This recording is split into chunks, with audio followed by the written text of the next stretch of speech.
ಇವತ್ತು ಹೆಸರು ಬೇಳೆ ಯೂಸ್ ಮಾಡ್ಕೊಂಡು ಹಾಲು ಹೇಗೆ ಮಾಡೋದು ಅಂತ ನೋಡೋಣ ಬನ್ನಿ. CH ವ್ಲಾಗ್ಗೆ ಸ್ವಾಗತ. ಬೇಕಾಗಿರೋ ಸಾಮಗ್ರಿಗಳು ನೋಡೋಣ. ಮುಕ್ಕಾಲು ಕಪ್ಪಷ್ಟು ಹೆಸರು ಬೇಳೆ ತಗೊಂಡಿದ್ದೀನಿ, 6 ರಿಂದ 7 ಹಸಿಮೆಣಸಿನ್ಕಾಯಿ, ಸ್ವಲ್ಪ ಬೆಳ್ಳುಳ್ಳಿ, 1/4 ಸ್ಪೂನು ಅರಿಶಿನ, ಎಣ್ಣೆ, 1 ಮೀಡಿಯಮ್ ಸೈಜ್ ಈರುಳ್ಳಿ, ಮೀಡಿಯಮ್ ಸೈಜ್ ಟೊಮೊಟೊ, 1 ಸ್ಪೂನಷ್ಟು ಜೀರಿಗೆ, ಸಾಸಿವೆ, ರುಚಿಗೆ ತಕ್ಕಷ್ಟು ಉಪ್ಪು. ಮಾಡೋ ವಿಧಾನ ನೋಡೋಣ ಬನ್ನಿ. ಇಲ್ಲಿ ಹೆಸರು ಬೇಳೆ ತೊಳ್ಕೊಂಬಂದಿದ್ದೀನಿ, ಅದಕ್ಕೆ 1 ಲೋಟದಷ್ಟು ನೀರು ಹಾಕ್ತೀನಿ. ಚೆನ್ನಾಗಿ ಬೇಯಿಸೋಣ. ಬೇಕಾದ್ರೆ ಕುಕ್ಕರಲ್ಲಿ ನೀವು ಬೇಯಿಸ್ಕೊಬೋದು, 2 ವಿಷಲ್ ತಗೊಳ್ಳಿ. ಚೆನ್ನಾಗಿ ಬೇಯಲಿ ಹೆಸರು ಬೇಳೆ. ನೋಡ್ಬೋದು ಚೆನ್ನಾಗಿ ಹೆಸರು ಬೇಳೆ ಬೇಯಿದೆ.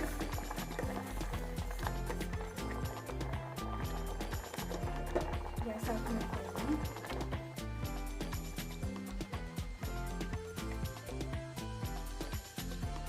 ಗ್ಯಾಸ್ ಆನ್ ಮಾಡಿ ಬಾಣಲಿ ಇಟ್ಟಿದ್ದೀನಿ. ಬಾಣಲಿ ಬಿಸಿ ಆದಮೇಲೆ ಅದಕ್ಕೆ ಎಣ್ಣೆ ಸೇರಿಸ್ತಾ ಇದ್ದೀನಿ.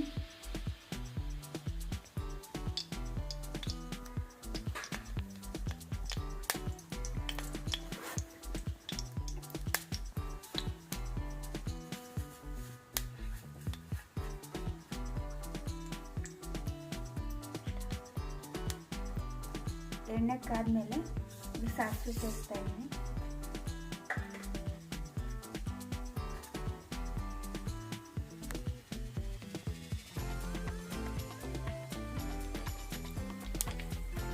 ಸಾಸಿವೆ ಸೇರಿದ್ಮೇಲೆ ಅದಕ್ಕೆ ಜೀರಿಗೆ ಸೇರಿಸ್ತಾ ಇದ್ದೀನಿ.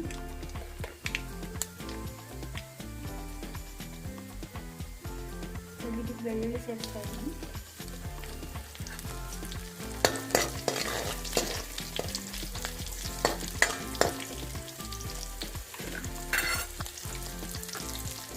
ಈರುಳ್ಳಿ ಸೇರಿಸ್ತಾ ಇದ್ದೀನಿ.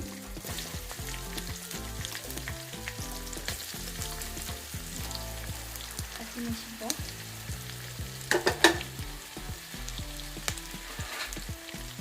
ಕರ್ಬೇವಿನ ಸೊಪ್ಪು ಚೆನ್ನಾಗಿ ಫ್ರೈ ಮಾಡೋಣ.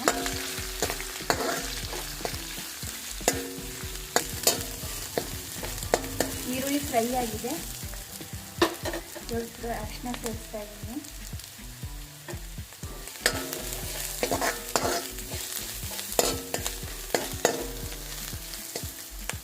ಒಂದು ಟೊಮೊಟೊ ಸೇರಿಸ್ತಾ ಇದ್ದೀನಿ, ಮೀಡಿಯಮ್ ಸೈಜು.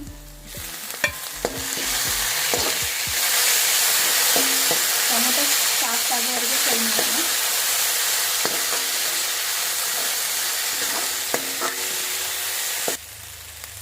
ಇವಾಗ ರುಚಿಗೆ ತಕ್ಕ ಉಪ್ಪು ಹಾಕ್ತಾ ಇದ್ದೀನಿ.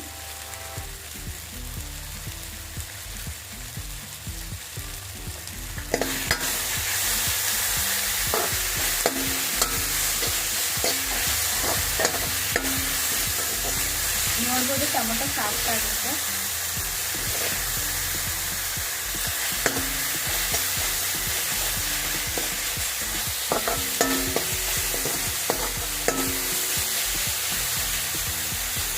ಇವಾಗ ಇದಕ್ಕೆ ಬೇಯಿಸಿರೋ ಅಂತ ಹೆಸರು ಬೇಳೆ ಸೇರಿಸ್ತಾ ಇದ್ದೀನಿ.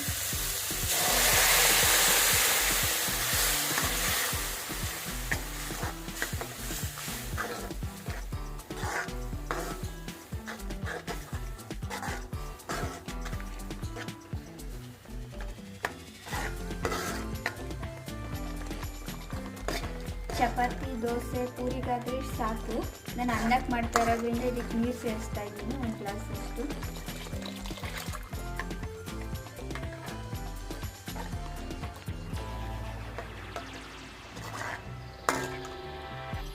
ಐದು ನಿಮಿಷ ಕುದೀಲಿ.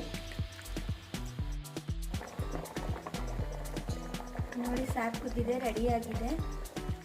ಗ್ಯಾಸ್ ಆಫ್ ಮಾಡ್ತಾ ಇದ್ದೀನಿ. ನೋಡೋದ್ರಲ್ಲ ಹೆಸರು ಬೇಳೆ ಯೂಸ್ ಮಾಡ್ಕೊಂಡು ಸಿಂಪಲಾಗಿ ಹೇಗೆ ಮಾಡೋದು ಅಂತ. ಇದು ಅನ್ನಕ್ಕೂ ಸೂಪರಾಗಿರುತ್ತೆ, ಚಪಾತಿ, ದೋಸೆ, ಪೂರಿಗೆ ಎಲ್ಲದಕ್ಕೂ ಚೆನ್ನಾಗಿರುತ್ತೆ. ಒಂದ್ಸಲ ಟ್ರೈ ಮಾಡಿ ನೋಡಿ. ತರಕಾರಿ ಇಲ್ಲ ಅಂದಾಗ, ಪಲ್ಯ ಚಟ್ನಿ ತಿಂದು ಬೇಜಾರಾಗಿದೆ ಅಂದಾಗ ಇದೊಂದ್ಸಲ ಮಾಡ್ಕೊಂಡು ಟ್ರೈ ಮಾಡಿ ನೋಡಿ. ಹೇಗಿತ್ತು ಅಂತ ಕಮೆಂಟ್ ಮಾಡಿ. Thank you for watching.